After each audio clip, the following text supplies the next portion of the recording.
বাংলাদেশের রাজনীতিতে আবারও ইসলামী দলগুলোর ঐক্য নিয়ে আলোচনা শুরু হয়েছে। বিশেষ করে জামায়াতে ইসলামী ও ইসলামী আন্দোলন বাংলাদেশের সম্ভাব্য জোট গঠনের উদ্যোগ ঘিরে রাজনৈতিক মহলে নানা প্রশ্ন উঠেছে। তবে এই দুই দলের মধ্যে ঐতিহাসিক দূরত্ব ও মতানৈক্যের বাস্তবতা বিবেচনায় নিয়ে অনেকেই সংশয় প্রকাশ করছেন।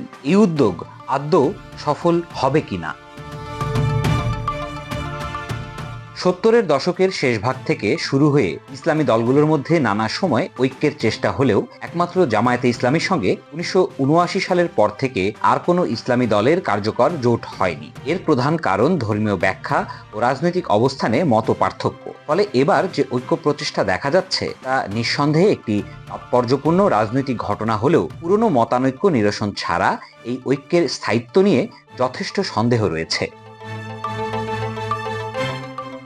ঐক্যের ঘোষণা এলেও জামায়াত ইতিমধ্যেই প্রায় সব আসনে প্রার্থী চূড়ান্ত করেছে। এতে প্রশ্ন উঠছে, শরিকদের জন্য দলটি কতটা ছাড় দিতে রাজি হবে। অপরদিকে দীর্ঘদিন জামায়াতকে রাজনৈতিকভাবে দূরে রাখা ইসলামী দলগুলোও জামায়াতের নেতৃত্ব মানবে কিনা সেই দ্বিধা এখনো রয়েই গেছে।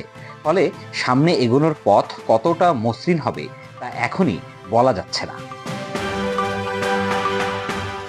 এখন প্রশ্ন হচ্ছে, ইসলামী দলগুলো যদি সত্যি এক ছাতার নিচে আসতে পারে তাহলে তারা নির্বাচনী মাঠে কতটা প্রভাব ফেলতে পারবে। 1991 সালের নির্বাচনে সব ইসলামী দল মিলিয়ে তাদের ভোট ছিল 14.4%, আর 2001 সালের নির্বাচনে ইসলামী ঐক্যজোটের ভোট ছিল মাত্র 1% মতো। অতীতের হিসাব বলছে সবকিছু মিলিয়েও ইসলামী দলগুলোর ভোট ব্যাংক 16% বেশি নয়, যা সরকার গঠনের জন্য যথেষ্ট নয়। তাই নতুন প্রজন্ম ও নিরপেক্ষ ভোটারদের দিকে ঝুঁকতে না পারলে ভালো ফলাফল পাওয়া কঠিন হবে।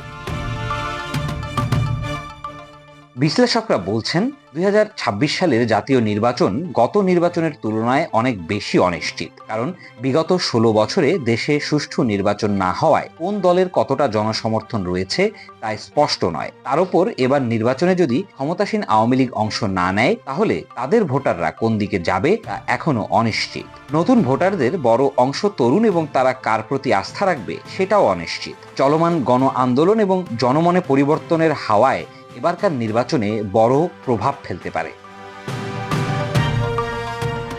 এই প্রেক্ষাপটে ইসলামী দলগুলোর প্রতি জনগণের এক ধরনের আগ্রহ দেখা যাচ্ছে। তাদের সরাসরি ক্ষমতায় না থাকা এবং তুলনামূলকভাবে দুর্নীতি মুক্ত ভাবমূর্তি অনেক ভোটারের কাছে ইতিবাচক ভাবনার জন্ম দিচ্ছে। ভারত ইস্যুতে তাদের বিরোধিতাও জাতীয়তাবাদী মনোভাব সম্পন্ন ভোটারদের মধ্যে এক ধরনের সমর্থন তৈরি করতে পারে। তবে ইসলামী দলগুলোর রাজনৈতিক দর্শনে নারীর অধিকার, শিক্ষা, কর্মসংস্থান, রাজনৈতিক অংশগ্রহণ ও সংখ্যালঘুদের অন্তর্ভুক্তির বিষয়গুলো এখনও স্পষ্টভাবে উপস্থাপিত হয়নি। ভোটারদের একটি বড় অংশ এসব প্রশ্নের উত্তর জানতে আগ্রহী।